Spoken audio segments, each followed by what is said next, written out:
Hey everybody, this is Perch, and these never get that many views, but they're fun to do. And what's more important than fun to do? And it's times when Superman or members of the Superman family are being a dick. And in this issue, we have Adventure Comics, and this time it's Supergirl. Now, Supergirl, of course, has a current series going on. Tom King is writing where she's kind of a drunk, and there's she's having a space adventure.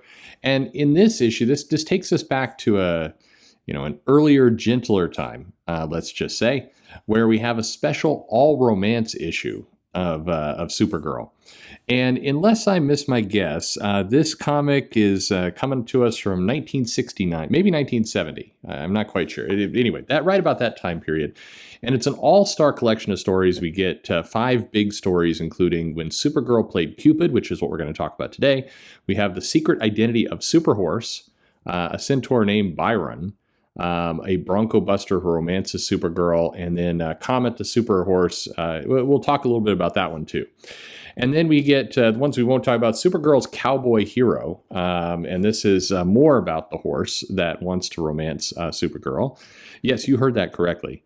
And then we get the Great Supergirl Mirage, where it is, today Dick Malvern is sweet on Linda Daverns. This is prior to that, when he almost exposed her identity. And then finally, Supergirl's Wedding Day, when Supergirl meets a handsome super youth from Krypton.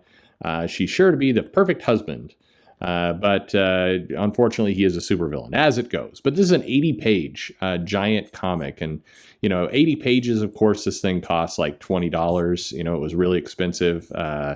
25 cents. Oh, never mind. Okay. Anyway, let's get right to it, because we had a Friday live stream where this panel came up, and it was a what the hell kind of moment. So it comes from this first story where Supergirl is basically trying to kind of figure out how to get Superman married. That's really what she's after here. She's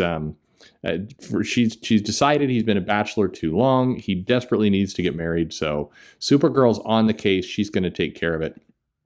She talks briefly about kind of, getting rid of Cupid, because she's on the case. She's going to figure it out.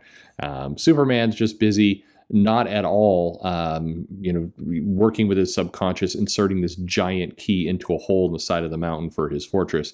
Nothing to do with anything. But anyway, the issue opens up where old Linda is watching TV and realizing that the bachelor in the story waited too long, didn't get the woman, and damn it, it's time to get old Clark Kent married, and she just can't let go of it. So even though she jumps in and helps solve some different crimes and everything else, she's now having dreams about Superman married. She really wants to see her cousin married and cooking for aliens and all this kind of stuff. So she's no more. She's on the case. She's going to do it.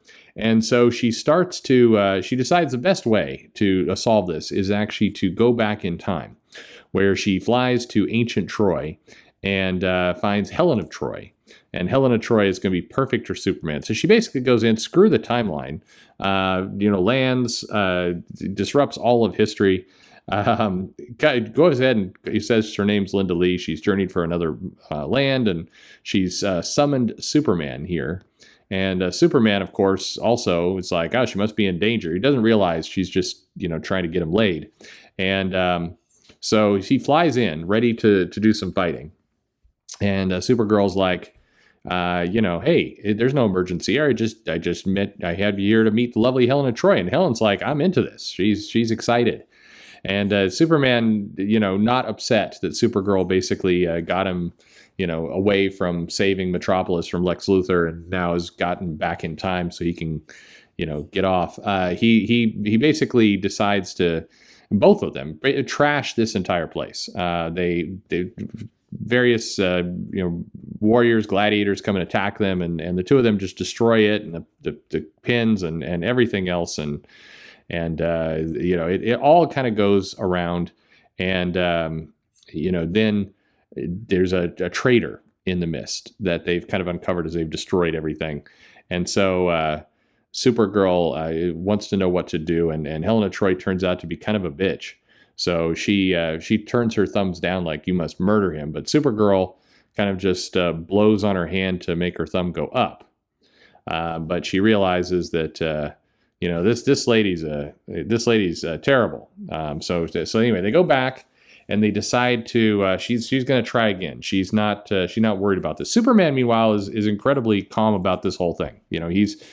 She's basically got her cousin disrupting history, and it doesn't matter. So anyway, so then she kind of decides, hey, maybe Saturn Girl will grow into a woman, and she'll be a good match. Little did she know that Saturn Girl will be dating his son in the future. But anyway, that's getting ahead of ourselves here. So while she's kind of pondering up her scheme, Supergirl does what all women in the 70s apparently do, which is clean up the Fortress of Solitude and polish things. So anyway, so as they go through this, Supergirl's like, I'm gonna get you married. And Superman's, I'm not gonna be married. I'm gonna be an incel forever. And she's like, yeah, wait till you see. And Superman, though, he's still pleased that she cleaned up. So he's like, what a fine cleaning job. There's some way I can show my appreciation. And she's like, yeah, come into the future now. I mean, they just came back from the past. So they head on up, and they get to the future, and they discover that the Legion, and they kind of go through and look at all this, to catch up with all their friends, and they meet Saturn Woman, and Superman's like, wow, you grew up to be hot, and so he immediately starts making out with Saturn Woman now. And with the funniest dialogue, this is nice. I must kiss her again. Superman's is just making out continuously, and then we realize that she's already married to Lightning Man. And Lightning Man's like, hey, what do you mean by kissing my wife twice, Superman? Don't overdo the Christmas spirit. Superman's got her completely bent over, by the way, and is holding her neck, and she is not resisting whatsoever. So anyway, Supergirl's like, man, I should have gotten him with Phantom Woman instead. She's probably single, but she's not. So Supergirl's basically trying to just destroy all kinds of marriages here. And then they go back in time, and Supergirl's really disheartened. So she's like, I wanted to arrange a happy marriage for you, but failed twice now. And then here comes the creepiest line in the whole comic. Superman's like, well, if I ever did marry, and then he kind of holds her chin up. And this is his dialogue here. It would be to someone super unlovable like you. We can't marry because we're cousins, though cousins can marry in certain countries here on Earth. Well, but we're both from planet Krypton, where the marriage of cousins was unlawful. It's a long speech from Superman where he really is trying to kind of work his head around incest, but that's where all this goes. So anyway, she, hearing all this, gets another idea, which is she finds a Superwoman duplicate of her. So she's like, well, if I can't marry you, I'll find somebody who looks, sounds, and is exactly like me to marry. And Superman's like, all right, that sounds like not a bad idea. So he flies off and finds this identical duplicate to Supergirl. And Superman is immediately horny and ready to get married. So he's like, if you come to my Earth, we'll wed. And she's like, yeah, I just met you 20 seconds ago, but that sounds good. I want to be wherever you are. And so they fly back to Earth, but realize that because she's from a different galaxy, her powers weaken her with the yellow sun, because she's got an orange sun. And so this sucks. So she has no powers, and he has to he basically they have to separate, and it's heartbreak. So she says, I'll always love you. One of the fastest romances in time. She flies off. Supergirl then once again is distraught, saying, it's my fault trying to rush you into marriage. I promise not to meddle in your romantic life again. But later that night, she's like, Cleopatra, I'd like to see my cousin bone Cleopatra. And so she vows to try again.